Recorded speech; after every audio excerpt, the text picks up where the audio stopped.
can't have a full look without my earrings. By the way, I don't know if any of you guys have seen my earrings up close, but you know, I'll show them off to you. I got them from an Etsy creator. If I remember, I'll put her in the description, but I am definitely a cat person, so these are just so dang cute. And they're one of the few pieces of jewelry that work on my skin, so that's lovely too. But for some reason, tattoos are fine on my skin. I don't know. That's one of the reasons why I am becoming, or I have become a tattoo person.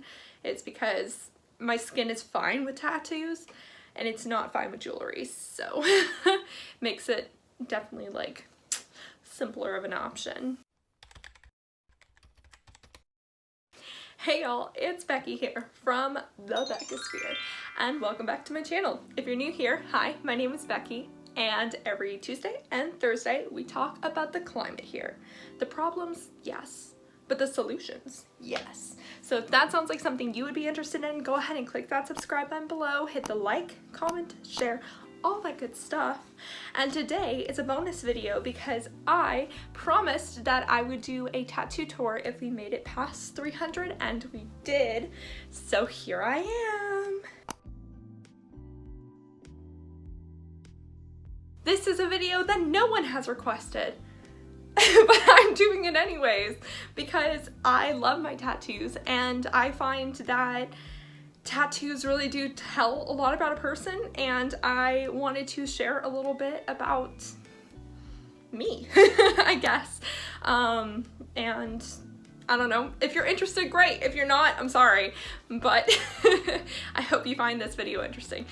So anyways, let's just get right into it. I'm going to start with just my general tattoo preferences. First preference is black and white.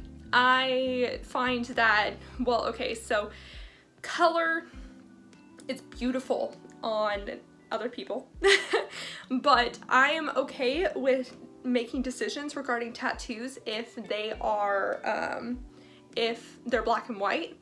But if there's color, then I just feel like that suddenly infringes on my ability for fashion choices, and I can't. So all of my tattoos are black and white. Another reason why is because color is more expensive, more painful, doesn't last as long, and you know, style changes, and I wasn't convinced that my style would stay the same for color purposes, but I do think that it definitely will stay the same for just tattoos in general. So that's a little more of a background into the type of tattoos I got. I would say that I'm more into, I love shading. I love intricate detail. But I also do love line work as well. I would like to get a line work piece because I don't really have one. Most of mine kind of do follow a similar style of black-white shading and just intricate detail and a lot of nature theme, as you will see, which are any of us surprised here, really. All my tattoos I got either in Oregon or in California because I went to University of Oregon for school, and that's where I started being tattooed, was when I was in college. So I started sophomore year of college, so that would be 2017. Yeah, so 2017 is when I started to get tattooed, so I've only been tattooed for the past, I can't do math, 4 years. I've only been tattooed for the last 4 years, and I have 1, 2, 3, 4, 6 tattoos, I think. Whenever I'm in front of the camera, suddenly I lose the ability to count. So I believe I have 6 tattoos now. So 6 tattoos in 4 years. My parents, needless to say, are very concerned that I'm going to be someone that is completely covered, but that's not my look, honestly. And I'm very picky on locations that I like getting tattooed, so I'm definitely running out of locations that I feel comfortable being tattooed. So I think I'm safe. Parents, you're fine. It's okay. So let's go ahead and start with my first tattoo that I ever got, which was in 2017 in Oregon. And it is the only tattoo that I did not plan for, because I'm definitely a planner, but my first tattoo I did not plan for. In fact, I went to support two of my roommates, or my roommate and her friend, that were going to get their first tattoos. And then I just kind of said, F it, I'm going to go ahead and just get my first tattoo while I'm at it. So I looked on Pinterest for all of like 5 minutes, and then I went and got it. But I think it actually is quite symbolic. That one, as you can see, is a little heartbeat with a wave. All my friends always forget that it's there. Pain tolerance, it was pretty low. If I remember, it really wasn't that bad, even though it was on the ribs. I didn't realize at the time when I was getting it that I was getting my first tattoo in one of the most painful locations. But it was so small, and it was just a black tattoo, that it really wasn't that big of a deal. So yeah, so it's a heartbeat with a wave, or an EKG with a wave, and it symbolizes that my heartbeat is connected to the ocean's heartbeat. At that point, I was a marine biology major, so that was especially the case, but it's still definitely the case now as well, because the ocean really is the lifeblood of the planet. So it has a lot of significance to me personally, but also just to the overall environmental movement that I reside in. So, all right, second one is, as you can see, I started out small. This is my second one right here. By the way, cat owners, do you have a problem with your cat biting your knuckles all the time, by the way? Like, I'm never going to be a hand model because of my cat, because he just demolishes my hands. But okay, anyway, so this is my second tattoo. It's a little empty jar. This one is reminiscent to a sort of skit that happened in front of a couple of my classes. And basically it's the idea that if you put things in the wrong order, then not everything's going to fit. So it reminds me to prioritize the most important things in my life and put them in my jar first. Professor, what does the beer represent? I'm glad you asked. It goes to show that no matter how full your life may seem to be, there's always room for a couple of beers with a friend. That's what this little one symbolizes for me.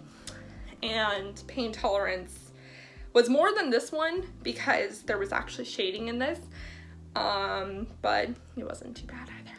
I have a pretty high pain tolerance, so I'm not really the best to describe the pain tolerance, I guess. And then these were from the same tattoo studio. I don't think it was the same person, because they're just small, so it didn't really matter who did it, but it was the same tattoo studio in Eugene, Oregon, or Springfield, Oregon. The next one is on my leg. This one I shaved for you guys. You're welcome. This is actually a jellyfish life cycle. Specifically, it is a moon jelly. The moon jelly is one of the most common jellyfish in the ocean, so it's like it can survive almost anywhere. See, there's a moon jelly. Those are moon jellies right there. That's by an artist that I went to school with, that I'm friends with. I'll link her work below as well. This one is done by another YouTuber who probably doesn't know I exist, but I bought her art piece because there was a jellyfish involved and it was YouTube, so it seemed appropriate to put in my background. And I will link her below too. The reason why I love jellyfish so much in general is because when I was in 3rd grade, I got stung by a jellyfish off the coast of Italy, and then I became super interested in how it stung me, and learned from the aquarium about how it stung me. And it's basically like tiny little harpoons shooting into your skin and injecting poison. And I found that fascinating, and that's how I discovered that I wanted to be a marine biologist. So I have had a love for jellyfish since 3rd grade. I can continue forever on jellyfish facts, but anyways, that's what this tattoo is. It hurt more than the other two, but it really didn't hurt that much. I think the most painful part was the white ink. I don't know if you can tell, but there's some like white ink, and that technically is a color, and it hurts more than black or gray. So anyways, back to the other tattoos. I will put a link to her Instagram in the description below. She was a very kind tattoo artist in a tattoo studio in Springfield, Oregon. So yeah. All right, the next one was this beauty. This is a feather pen. Most people don't realize there's a pen bit at the end. And then the circles are literally just because I really like the geometric look, and you can see there's some ink spray as well.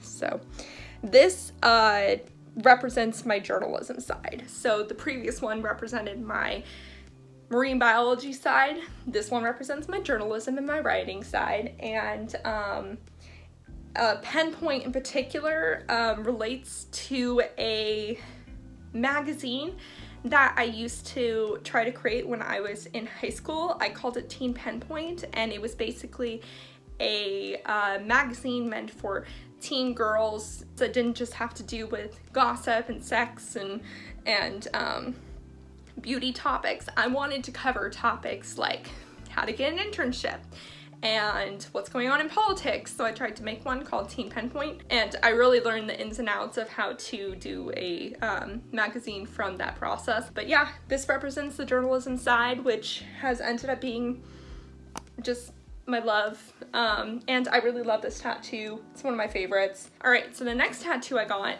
was when I first started to get this one, I got another one that was from the same tattoo artist, and her name is Annie, and I love her dearly.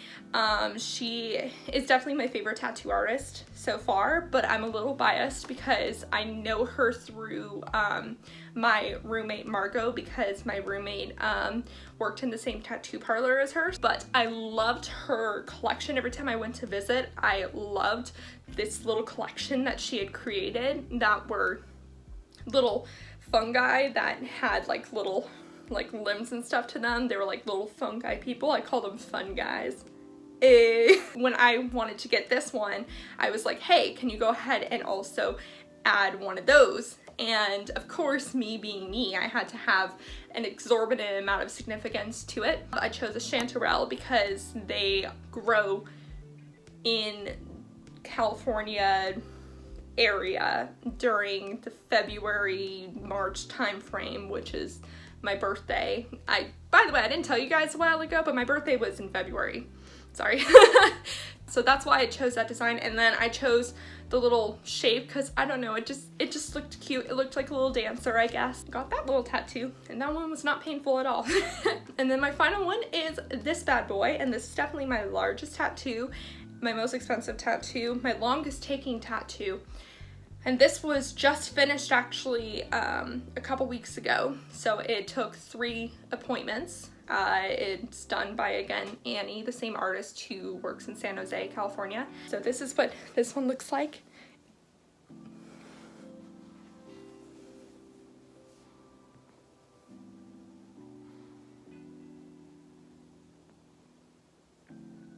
And this one I love to bits. Like, oh my gosh, it's so pretty. It's so pretty. I get so many compliments on it too, which I care more that I love it, but it's so pretty.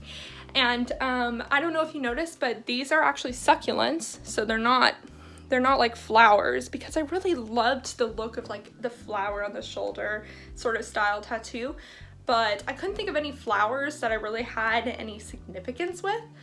And I love succulents because, one, they're one of the few plants that I can't kill, but also they really represent California to me. Like, they feel very California to me. Because I grew up with a lot of succulents around my house, and I also love them because I connect them to resilience, which is a very prominent message in the environmental and climate movement, is resilience. And in fact, I was covering an environmental law conference when I was at University of Oregon. And their mascot for that year, I think it was 2018, their mascot for that year was a succulent. And that's really what connected to me. So that's another reason why I chose succulents, was for that. And then I have this little bit coming down, and that's because one of my childhood friends wants to get a flower shoulder as well, and so I wanted to have a little flower to connect to hers. And then when she gets hers, she promised me, and I don't know if she'll actually follow through, but she promised me that she'll hide a little succulent in there for me. So those are all of my tattoos. Sorry, Mom and Dad, I do have a couple more ideas of ones that I want to get in the future.